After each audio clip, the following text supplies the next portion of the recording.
বাংলায় তৃণমূলের বিরুদ্ধে জোট বেঁধে ভোট ময়দানে বাম কংগ্রেস, আবার বিজেপি বিরোধী ইন্ডিয়া জোটে এক সারিতেই বাম কংগ্রেস তৃণমূল। বঙ্গ রাজনীতিতে জোটের কি প্রভাব, তৃণমূলের কি অবস্থান, স্পষ্ট বার্তা দিলেন মমতা বন্দ্যোপাধ্যায়। দিল্লিতে এক কাট্টা লড়াই, বাংলায় তৃণমূল একাই লড়বে। ২৪-এর ভোটে রাজ্যে ইন্ডিয়া জোটের কোনো অস্তিত্ব নেই। ইন্ডিয়া জোটের অন্যতম দুই শরিক কংগ্রেস এবং বাম বাংলায় তৃণমূলের বিরুদ্ধে লড়ছে। কেরলে বাম ও কংগ্রেসে সমান সমান টক্কর। এই পরিস্থিতিতে জোট নিয়ে কোথায় দাঁড়িয়ে তৃণমূল? ইন্ডিয়া জোট, এখানকার বাংলা সিপিএম কংগ্রেসকে ধরবেন না, ও দুটো আমাদের সাথে নেই, ও দুটো বিজেপির সাথে আছে। আমি দিল্লির কথা বলছি। ইন্ডিয়া জোটকে নেতৃত্ব দিয়ে বাইরে থেকে সব রকম সাহায্য করে আমরা সরকার গঠন করে দেব। বুধবার তৃণমূল সুপ্রিমোর এই বক্তব্যের পর জোরালো হলো জল্পনা। ৪ জুন ফলের পর জোট সরকার তৈরির পরিস্থিতিতে তৃণমূল কি বাইরে থেকে সমর্থন করবে? কেন বাইরে থেকে সমর্থন, কোন দিকে ইঙ্গিত? প্রশ্নের জবাব দিলেন তৃণমূল নেত্রী। অনেকে আমায় ভুল বুঝেছে। আমি বলেছি বাংলায় কোনো জোট নেই, কিন্তু ইন্ডিয়ায় যে জোটটা, ওটা আমি তৈরি করেছিলাম।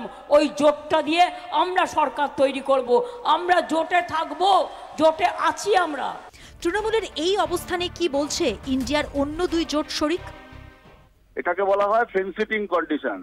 দেয়ালের ওপর বসে থাকা, যেদিকে পারবেন সুবিধে মতো ছাপ মারার চেষ্টা করবেন। আসলে ওনাকে রাজনৈতিক অবস্থানকে সারা ভারতবর্ষের কোনো দল বিশ্বাস করে। এখন উনি স্বঘোষিতভাবে বলছেন, তাতে কিছু আসে যায় না আমাদের। যখন এগোচ্ছে বুঝতে পারছেন ওদের দুজনেরই অবস্থা খুব খারাপ। এখন সেই জন্যই মমতা প্রথমে বলেছিলেন জোটে নেই, জোটটা নিয়ন্ত্রণ করছে সিপিআইএম কংগ্রেস, ওদের সঙ্গে আমরা নেই। তারপরে দুদিন আগে বললেন আমরা বাইরের থেকে সমর্থন করব, এখন বলছেন জোটে আছি। ওকে অবিলম্বে ওদের দলের কর্মীদের উচিত চিকিৎসকের কাছে নিয়ে যাওয়া, নাহলে বিপদ আছে। এই একই নিদান মোদির ক্ষেত্রেও প্রযোজ্য।